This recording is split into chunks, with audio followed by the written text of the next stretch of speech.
Mairie de Toumoudi. Cette dame ne peut retenir ses larmes. Elle et plusieurs autres personnes victimes des événements douloureux de Toumoudi ont reçu des mains des responsables de l'ONG KG Group des dons en vivres composés de sacs de riz, d'huile, de pâtes alimentaires, entre autres. Des vivres dont ont également bénéficié des veuves et des orphelins de cette localité, mais aussi les malades de l'hôpital général de Toumoudi. Il s'agissait pour l'ONG KG Group de leur apporter de la compassion en vue de leur redonner le sourire en ce début d'année 2021. Tout le monde le sait, il y a eu un événement malheureux dans cette belle cité. Notre organisation a réfléchi et a dit ce qui frappe ses concitoyens nous frappe aussi. Les responsables de l'hôpital général de Toumoudi et les bénéficiaires n'ont pas manqué de traduire leur reconnaissance à l'ONG KG Group et saluent ce geste de haute portée sociale. Tous ces frères et sœurs qui vraiment ont pensé à nous, les sinistrés. Avec vous, on est soulagés. Merci pour ces dons. On n'est pas resté dans nos cachots. Vous nous avez fait sortir. On est dans la joie. Apporter de la joie au cœur de nos patients, ça fait chaud au cœur. Je tiens vraiment à vous remercier et que cette initiative soit poursuivie. L'organisation non gouvernementale KG Group, à l'issue de la cérémonie, a sensibilisé les populations du département de Toumoudi à prôner autour d'elles les valeurs de paix, de cohésion et d'amour. Ces responsables les ont aussi invités à respecter les gestes barrières en vue de lutter contre la maladie à coronavirus, la Covid-19. Situé à 9 km de la commune de Makono, le village de Madian souffrait d'un manque de salles de classe pour les enfants en âge d'aller à l'école. Ce problème vient de connaître une solution avec la réalisation d'un bâtiment de 3 classes par le conseil municipal. Coût global des travaux, 21 millions de francs CFA. C'est un effort exceptionnel qui a été fait par le conseil municipal. Avant la construction de ce bâtiment, il faut dire que les PP Madian comprenaient seulement qu'un bâtiment de 3 classes. Vous comprenez avec moi qu'un bâtiment de 3 classes pour une école primaire, vraiment c'est très difficile. Ce projet a été réalisé hors budget. Saluant l'acte du maire et son conseil municipal, les cadres du Béret, avec à leur tête le ministre des Ressources animales et halieutiques, Moussa Dosso, ont procédé à la livraison officielle du bâtiment scolaire. Les jeunes aujourd'hui vont pouvoir s'abriter dans des locaux neufs qui leur est dédiés. Et là, quand il va pleuvoir, ils sont à l'abri. Encore une fois, Dieu merci pour avoir inspiré M. le maire, demandé à M. le maire et son conseil municipal, en collaboration avec le conseil général, on va poursuivre le travail qui a été commencé jusque pendant ces 5 ans pour que Makono et l'ensemble du Béret ne connaissent plus d'école primaire en période. Avec ce nouveau bâtiment, les PP Madian comptent maintenant 6 classes et certains parents d'élèves n'auront plus à inscrire leurs enfants dans les écoles des villages voisins. Adieu donc les salles de classe en paillotte. Au lendemain de la célébration de la Journée nationale de la paix, Aboissou a été le cadre d'une campagne de sensibilisation à la paix. Ses organisateurs appellent à toujours cultiver cette valeur au nom de l'harmonie au sein des populations vivant en Côte d'Ivoire. La politique, elle passe, mais le pays demeure. Cette Côte d'Ivoire-là, c'est notre patrimoine. On doit sauvegarder la paix. Peu importe notre beau politique, on n'a qu'à cultiver la paix. Au temps de Houphouët, il y avait un seul parti. Et les Ivoiriens se sentaient unis. Mais depuis le multipartisme, où il y a plusieurs manières de penser, c'est ce qui amène aujourd'hui tout ce que nous vivons, qui est malheureusement loin d'être la paix que nous avions vécue au temps de Houphouët. Aboissou, chef-lieu de la région du Sud Comoué, n'a pas connu les violences que la préélection présidentielle a engendrées dans certaines localités.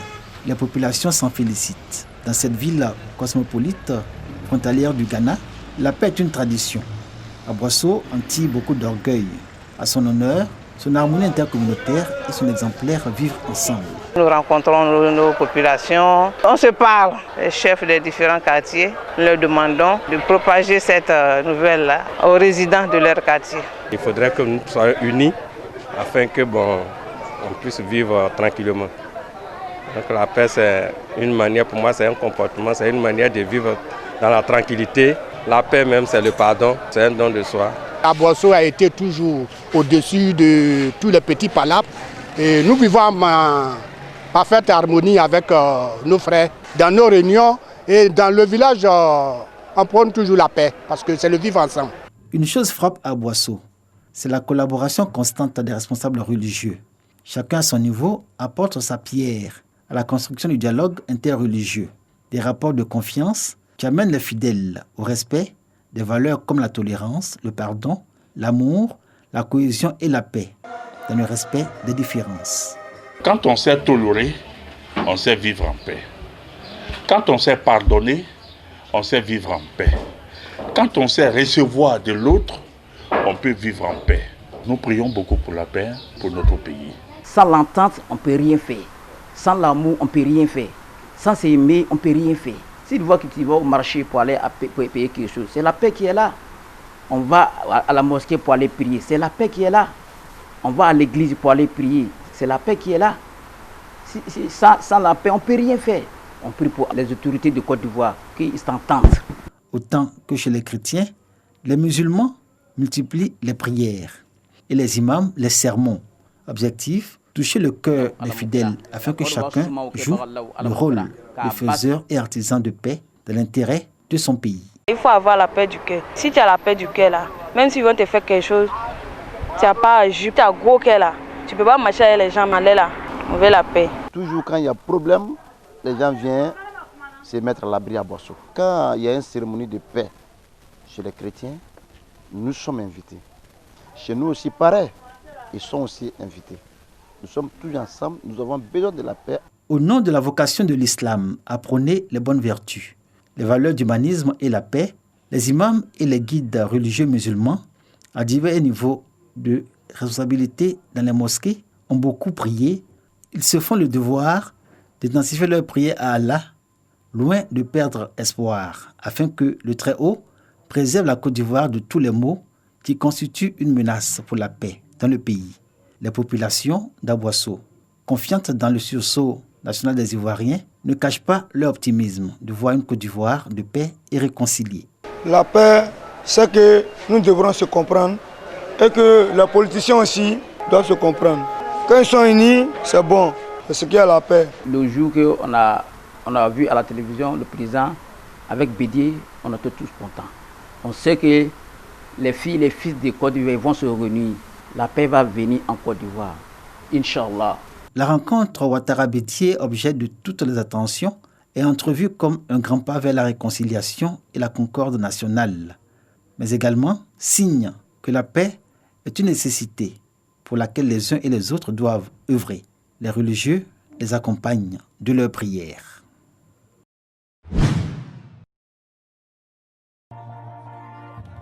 Le chef de canton, les chefs, les présidents de femmes et de jeunes, des villages de la sous-préfecture de Mankono et plusieurs cadres, tous autour du dîner de réveillon.